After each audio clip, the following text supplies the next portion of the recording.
10 घंटे, पूरे 10 घंटे बर्बाद हुए हैं कल संसद में।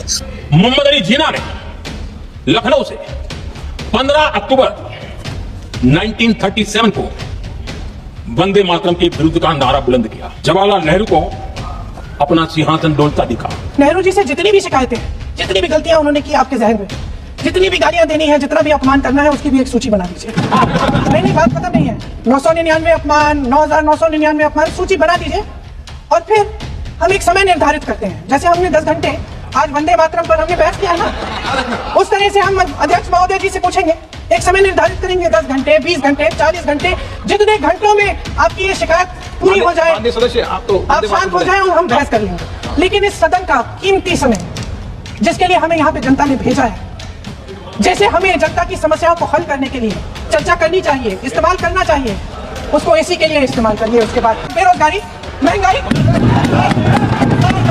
की समस्याएं हो रहा है। वंदे मातरम के 150 साल पूरा होने पर बहस हुई, लेकिन यह बहस नहीं, बंगाल इलेक्शन की तैयारी थी।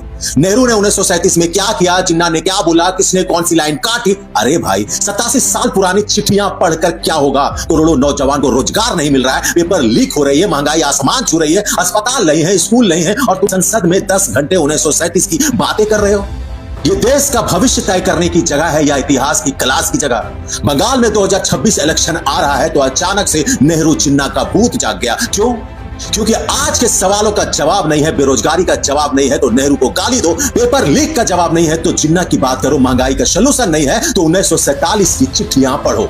यही तो है आप लोगों की राजनीति। काम नहीं तो ड्रामा करो, विकास नहीं तो विवाद खड़ा कर दो। शर्म आनी चाहिए आप लोगों को। इस चैप्टर को हमेशा हमेशा के लिए बंद करो। उसके बाद बात करो रोजगार पर, बात करो महंगाई पर, बात करो एजुकेशन पे, हेल्थ केयर पर। यह है असली बात। लेकिन नहीं, तुम लोग इसी में अटके रहोगे क्योंकि नया काम करने का हिम्मत नहीं है। मैं साफ साफ बोलता हूं दोस्तों, संसद कोई नौटंकी का अड्डा नहीं है, संसद कोई इलेक्शन कैंपेन की जगह नहीं है, संसद 140 करोड़ की किस्मत तय करने की जगह है। मुझे जॉब चाहिए, जिन्ना नहीं। मुझे क्वालिटी एजुकेशन चाहिए, 1947 की पॉलिटिक्स नहीं। मुझे अस्पताल चाहिए, 87 साल पुरानी बहसें नहीं। देश को नेता नहीं, कर्मयोगी चाहिए। देश को भाषण नहीं, समाधान चाहिए। देश को 10 घंटे की बकवास नहीं, 10 घंटे की काम चाहिए। और अगर ये समझ में नहीं आ रहा है तो भाई संसद छोड़ दो, बंगाल जाके इलेक्शन लड़ो। लेकिन याद रखो, देश हिस्ट्री की किताबों से नहीं चलता, देश ऑनेस्टी, पॉलिसी और हार्डवर्क से चलता है।